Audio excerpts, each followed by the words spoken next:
Hello viewers, welcome to Accent TV. Today we'll learn about the mystic Neem Karoli Baba and how he inspired Steve Jobs. Please don't forget to subscribe and smash that like button. Neem Karoli Baba or Neem Karoli Baba, known to his followers as Maharaj Ji, was a Hindu guru, mystic and devotee of the Hindu Lord Hanuman. He is known outside India for being a guru of a number of Americans who traveled to India in the 60s and the 70s. The most well known among them being spiritual teachers Ram Das and Bhagwan Das, and musicians Krishna Das and Jai Uttal.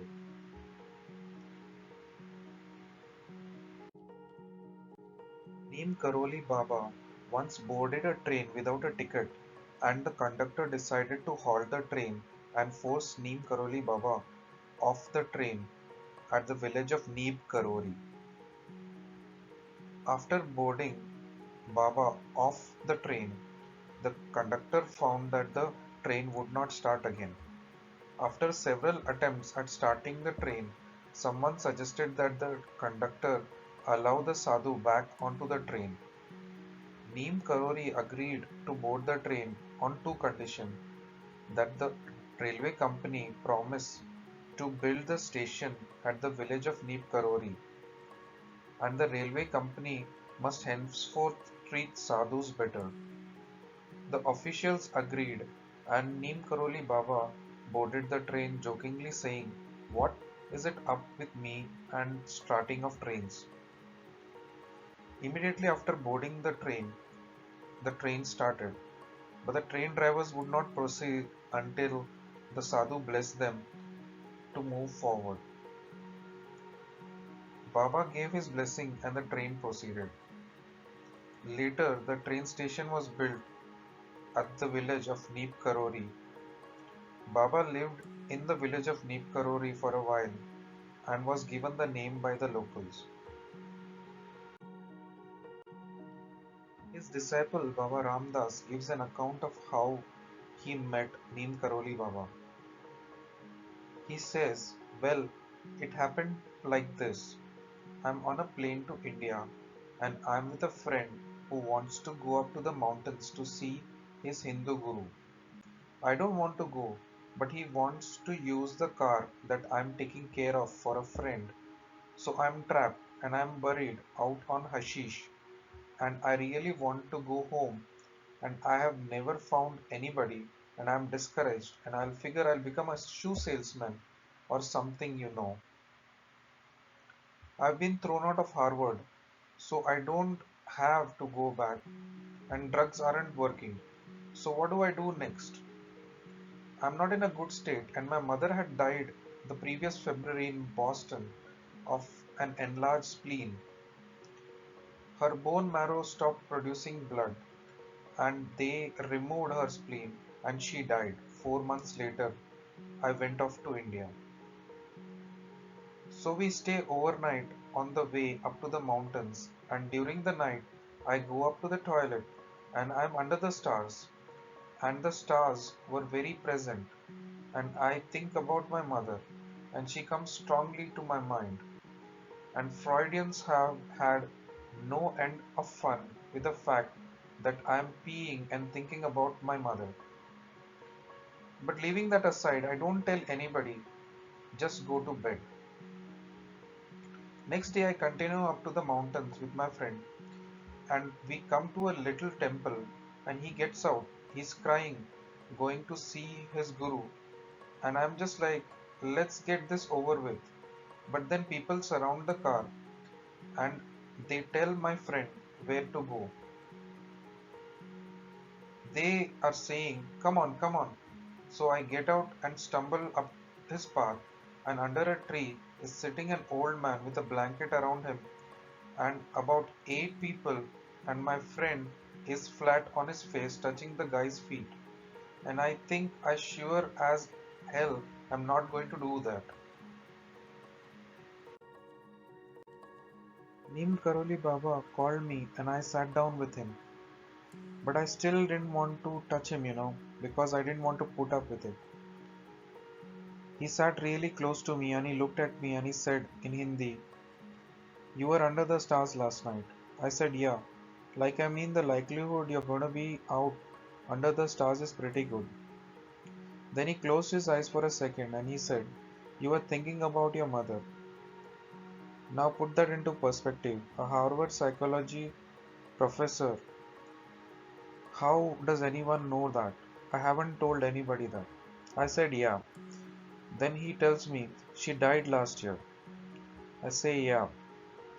And I could feel the sweat starting to come down my arms. My spine started to tingle and I had a very strange feeling. And he said, "She got very big in her belly before she died." I said, "Yeah." This was all in Hindi. And then he leaned forward really close to me and in English, which is very bizarre because he never spoke English later, he said, "Spleen," and I fell apart. Babaji's miracles are also very well known. One year, there was a very heavy flood in the Ganges and the Jamuna rivers at Allahabad. Floods are a yearly affair during the rainy season, but that year the flooding was devastating. Even the fort at Allahabad was damaged. There was a Hanuman Mandir at the bank of the river, and every year the Murti goes under the water. As the water recedes, Hanumanji comes out little by little, covered with mud and debris. The pujaris take some days to clean him, but that year the flood was so severe that there was danger to the entire temple that it might be washed away. The pujaris were so worried and they were talking, and Babaji arrived in a jeep shouting, "What's the matter? What's the matter?" They told of their fears for the temple, and Maharaji went to the river and took some water in his palm and sipped it and just sipped it. He said, it'll go. And in 3 days, the water receded and the temple was saved. In January 1962, Babaji left Allahabad for a few weeks to visit some important centers of pilgrimage, Dwarka, Rameshwaram, Jagannath Puri, and others.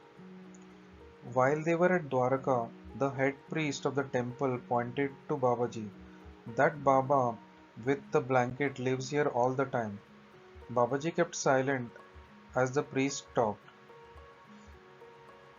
That was the time when someone had heard of him being somewhere else at the same time that he knew Babaji was staying at Allahabad. Afterwards, they had many experiences of his being at different places at the same time.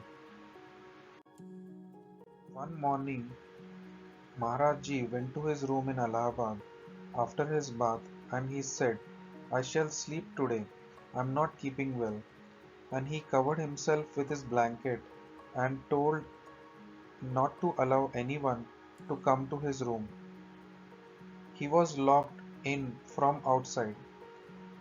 The next day, some devotees arrived in Allahabad and to give out prasad from the puja. They described the colorful puja at Bandara and said everything had gone perfectly. Maharaj Ji had even come, although he said he wouldn't.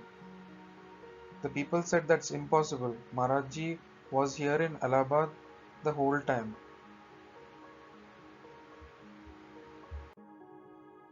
After hearing many legends of the ashram of Neem Karoli Baba, Steve Jobs wanted to meet Baba and take his blessings. However, before his arrival, Baba had left his body. They stayed at the ashram for a long time, listened to the teachings of the Baba, meditated far off before going back to US to start Apple Incorporated. How did you like the stories of Neem Karoli Baba? Thanks for listening. Please don't forget to subscribe to the channel for daily and weekly updates and click on the like button and please comment on the videos to recommend us as to what content you would like to view on our channel. Thank you.